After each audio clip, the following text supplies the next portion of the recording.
নমস্কার ভিউয়ার্স, আমি Arpita. Oil free recipe বাংলায় আপনাদের সবাইকে স্বাগতম। আজকে আবার একটা নতুন রেসিপি নিয়ে এসেছি, তাও বিনা তেলে। তেল কেন খাবো না? তেল ছাড়া রান্না আমি সবসময় খাই।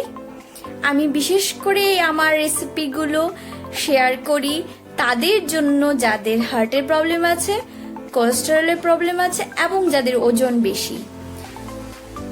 তো তেল ছাড়া রান্না খান, নিজেকে সুস্থ রাখুন। চলুন এই রেসিপিটা এক্ষুনি দেখে নিই।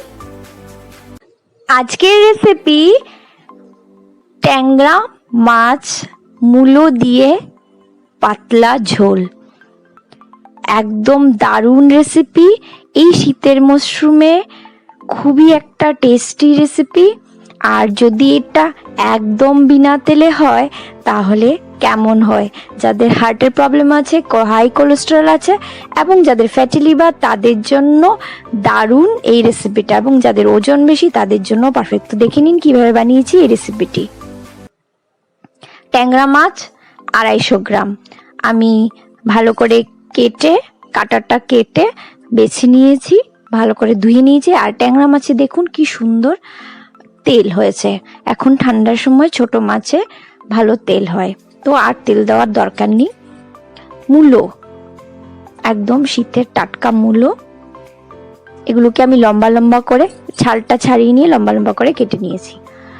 এবার একটা কড়াই বসিয়েছি, এটা লোহার কড়াই। তার মধ্যে স্বাদ মতো কাঁচা লঙ্কা গোটা দিচ্ছি। আপনারা চাইলে কাঁচা লঙ্কা বাটা দিতে পারেন, তাহলে বাটাটা পেঁয়াজ বাটার সাথে দিয়ে দেবেন। আমি গোটা দিয়েছি কারণ আমি বেশি ঝাল পছন্দ করি না। এবার পেঁয়াজ বাটা দিয়ে দিলাম, মাঝারি সাইজের 3খানা পেঁয়াজ বাটা। আর এখানে কিছু গুঁড়ো মশলা, ধনে গুঁড়ো 1.5 চামচ, হলুদ গুঁড়ো 1/2 চামচ, শুকনো লঙ্কার গুঁড়ো স্বাদ মতো, কাশ্মীরি লালের গুঁড়ো সামান্য, আর জিরে গুঁড়ো ছোট চামচের 1 চামচ। এই সবগুলো গুঁড়ো মশলা আমি এই পেঁয়াজ বাটা মধ্যে দিয়ে দিচ্ছি। প্রথমেই বলেছি কাঁচা লঙ্কাটা ইচ্ছে করলে আপনারা বাটা দিতে পারেন। দিয়ে দিলাম 1 কাপের মতো জল। এবার দিয়ে দেবো লম্বা লম্বা করে কাটা মূলোগুলো। ভালো করে মিশিয়ে নেব মশলার সাথে।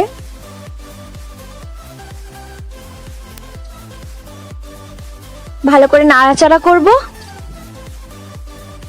এই মশলার মধ্যেই মূলোটা সেদ্ধ হয়ে যাবে, তাহলে মূলোর মধ্যে সবগুলো মশলার ফ্লেভার ঢুকবে। মিনিট 3-4 পর হালকা আছে সেদ্ধ হয়ে গেছে মূলোটা মোটামুটি। এবার স্বাদ মতো নুন দেব। স্বাদ মতো নুন দিয়ে আবার 1 কাপের মতো জল দিয়ে দিলাম, দিয়ে ঢাকা চাপা দিয়ে দিলাম। এবার এই ট্যাংরা মাছগুলোর মধ্যে হলুদ সামান্য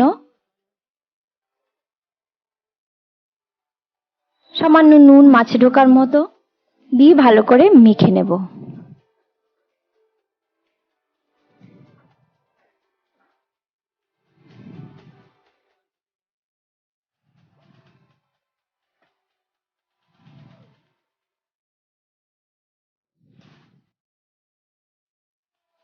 তারপর মাছগুলো দিয়ে দিলাম,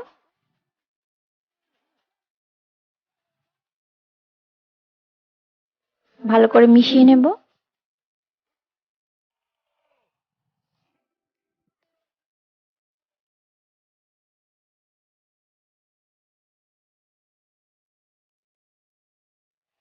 আবার 1 কাপের মতো জল দিয়ে দিলাম।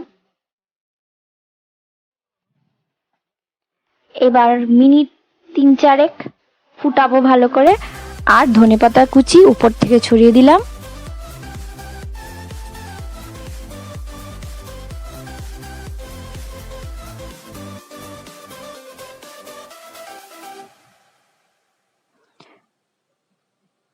মিনিট 3-4 পর আমাদের এই রেসিপিটি হয়ে গেছে। ভালো লাগলে আমাকে কমেন্টে জানাবেন কেমন লাগলো। আর বাড়ির সবাইকে সুস্থ রাখুন, তেল খাওয়া ভুলে যান।